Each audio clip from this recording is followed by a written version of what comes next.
Hey guys, welcome back to my channel. My name is Tia and we're just gonna hop right into the fact that I'm pregnant. So today's video, I would like to share the symptoms that I felt between ovulation and getting a positive pregnancy test. Now, at the time of filming this, I am only about 5.5 weeks along. Most people in our lives do not even know yet, so it feels weird to be like talking to you, but in reality, you're not gonna see this until it's already announced to everybody anyway, but I wanted to film it while it was still all fresh in my mind. So today, sharing those 2-week wait symptoms. I won't go into a ton of detail, but my husband and I were not trying, but we were not trying. And so I wasn't like anticipating a positive test, but I knew that it was like a possibility. And so I'm gonna share just everything that I was feeling. If you are in the situation, every woman's body is going to react so differently to pregnancy early on, especially, but there are some things that are common. But I think the hardest thing, especially if you are trying, like for my first, like we were actually actively trying, it's hard because like period symptoms and pregnancy symptoms can really line up, and that makes it kind of hard. So today I want to share with you the things that I felt in my body for that like 1.5 to 2 weeks leading up to a positive pregnancy test. So I was keeping notes every single day. My first symptom I felt was at 5 DPO. DPO means days past ovulation. So that's the first day that I wrote that I had a really bad breakout on my face. Now, this is definitely something that I experienced during ovulation week and leading up to my period, but it was like really bad. Like I mean, it's still kind of there, but like my whole chin was just covered in acne. And I was like, this is awful. So that's the first thing I felt. And that same day, 5 DPO, I had a light backache, which is a very common pregnancy thing for me, but it's also a very common period thing for me. So either of those could have really been just PMS symptoms, but I was trying to keep track of everything. 6 DPO, now we're getting a little in depth here. So 6 DPO, I had some cervical mucus that was like milky and liquidy is what I wrote down. I felt some indigestion, especially like at night laying there and just like having some like heartburn and stuff like that. My face was still really broken out. I had, again, quite a bit of cervical mucus I wrote. So it's not only that it's milky and liquidy, but I had a lot of it. And I randomly had a craving for strawberries. I do love strawberries, but I was this day specifically like strawberry flavored ice cream or something like that sounded incredible. And I was just hit with this strong sense of like, I need strawberries. 7 DPO, I said exhaustion hit me hard in the afternoon. So this day was actually the day my family and I went to the Minnesota State Fair. And after, we were up at like 4:30 that morning, like had to drive an hour to get there, like all the things. And so in the afternoon, I just felt like I was hit by a train. Part of me was like, yeah, because you were up at 4:30 and then you were walking 7 miles and you had the kids with you and you had long drives there and back, all these things.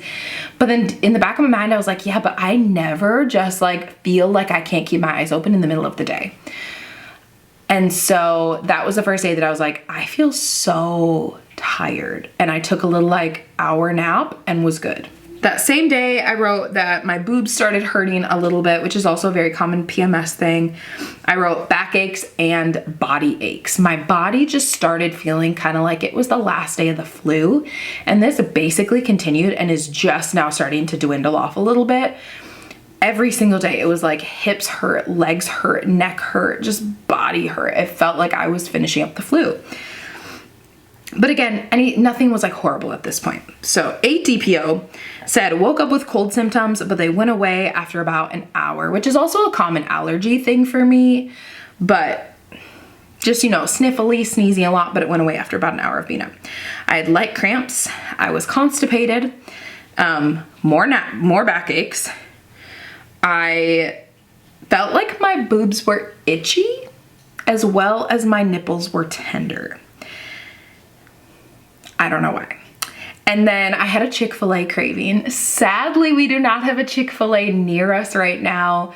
where we lived before. It was a quick drive. And what's funny is when I told my husband I was hit with such an intense Chick-fil-A craving, he was like, then you're probably not pregnant, because in my 2 previous pregnancies, Chick-fil-A was one of the few things that I was like, that sounds like absolute garbage. Like, I hate thinking about eating Chick-fil-A. But it's funny because I had such an intense Chick-fil-A craving, but I couldn't satisfy the craving. It was just there to stay. And even now, if I think about Chick-fil-A, I'm like, I need it. I talk about it basically every day. But that day, 8 DPO, I was hit with an intense craving. 9 DPO, I said nipples hurt, my boobs were still itchy, and my back was still hurting. So kind of continuing that. 10 DPO, backache. I wrote I still had light body aches. Said acne was still there. I had a slight headache. Kind of just felt like my body was just like failing me at this day. I felt like I had an increased appetite, but again, that's also a very common PMS thing for me. But that day specifically, I felt like I just was like a bottomless pit and wanted to keep eating. My right boob feels weird. I wrote that it was kind of achy. My lower right belly, I had a small tightening feeling. I had to pee in the night, which is, I wrote, rare. I never pee in the night. Even if I have to wake up and I have to pee, if I have anything less than like 4 hours of sleep left till I'm gonna be getting up, I will hold it, because I hate getting up in the night.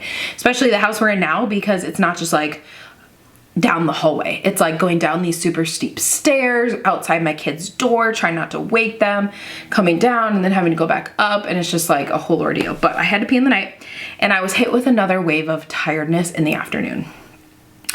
11 DPO, I wrote that my left boob was achy. Body ache specifically down my legs. I had one moment, I remember I felt kind of dizzy. I was sitting on the little nugget couch in my kids' playroom that I'm looking at right now. And all of a sudden I was just hit with a wave where I was just like sitting there with them. And then all of a sudden everything kind of like went blurry, but it only lasted for like 20 seconds and then it went away, and I haven't experienced it past that. My lower back really hurt. I said I was hungry. I also ate McDonald's for the first time in 8 years. I used to love McGriddles, like the breakfast sandwich. That's like the pancakes and then you can get the sausage and the cheese in there. And I used to eat those like maybe weekly when I was like 17. No, not weekly. I don't know, every once in a while. But then I went through like a whole weight loss journey and everything when I was a teenager and into college. And that, like, I've just starting that, I just have never gone back to McDonald's, minus an occasional like Diet Coke, because they have really good Coke products at McDonald's. But I actually ate a McGriddle. It made me feel kind of gross in the sense of like, I shouldn't be eating this because I don't think this is real food. But at the same time, I was like, this hits the spot. It's so tasty. Maybe it had nothing to do with the fact that I was pregnant, but... And I had a headache that day. Was that the day that my head hurt so bad? No, that was just like a dull headache. 12 DPO, so 12 days past ovulation, and usually around 14 is when you test and like, or you get your period.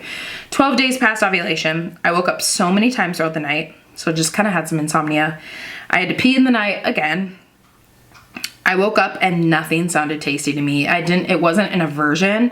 It was just, I woke up and was like, we have this, this, this, this, and this to eat. And I was like, none of them sound good. Like, again, I don't get nauseous, which I'm amazingly like so grateful for, but nothing sounded tasty to me. I was achy. I was emotional. Later in the day, I got such a bad migraine. It started to feel like my whole body was just like just out of it. Thankfully, it didn't last longer than like an hour. And I did take some Tylenol for it because it was a night I had something going and I couldn't just like be in bed. My boobs were hurting and my face, I wrote, face still full of blemishes. They just hadn't gone away. And 13 DPO, I had to pee in the night again. I had a Charlie horse in my calf in the night, which is a very common pregnancy thing. During my son's pregnancy, it was later on, but I had a 4-minute long Charlie horse cramp and I was in tears. My husband was trying to like help massage, like help me walk. Like it was awful and wouldn't go away. And so the fact that I had a Charlie horse, I was like, I never have Charlie horses and probably haven't since I was pregnant before. And so I was like, that's kind of weird. I was very crampy. My boobs hurt a lot. I was gassy. My neck and my back were hurting. I wrote, finally got a good poop. I was constipated the last few days before this. Clear and sticky cervical mucus. And then I wrote really bad lower back and hip pain. Now, this was 13 DPO. So at this day, I thought, man, I have so many symptoms that could be PMS symptoms, but I also have some that could be related to pregnancy. And so part of me was like, my period's supposed to come tomorrow. But I was like, I just kind of want to know if I'm pregnant or not. So I'm just gonna take a test. It'll be clearly negative if I'm not pregnant because my period's supposed to arrive in a day or two. So I thought it's either gonna be maybe faintly positive or it's gonna be clearly negative. So I just took a test. I had just one sitting around from like the last time that I thought I was pregnant. And so I took it and then I just went into the kitchen and I kept cleaning, and I think I was cleaning the fridge out and all these things. And then after like 5 minutes, I was like, I should go check on the test.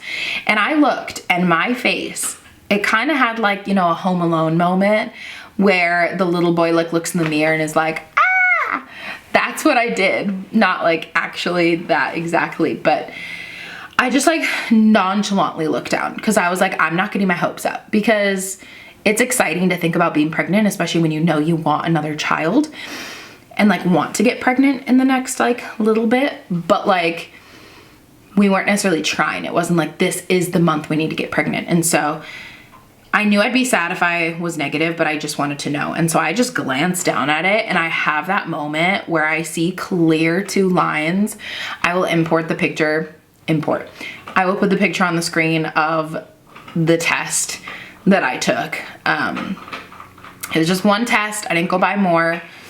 And I see 2 very strong lines and I instantly look at it and just look up in the mirror and I go, what? But I was like so happy, but I was hit with this, like I had so told myself that I wasn't pregnant because we weren't like trying, that I wasn't going, it was gonna be negative. And so when it just hit me in such like a wave of just like being so shocked, but like so excited as well. So those are all the symptoms that I felt leading up to a positive pregnancy test. Thanks for watching, and more pregnancy content to come. Who knows when you're even gonna see this? Again, I'm filming this at 5 weeks, so who knows? I haven't even gotten into the doctor yet, but I'm not sure when you'll see this. It'll probably be a few months, but either way, we have baby number 3 on the way, and thank you for watching and see you soon. Bye.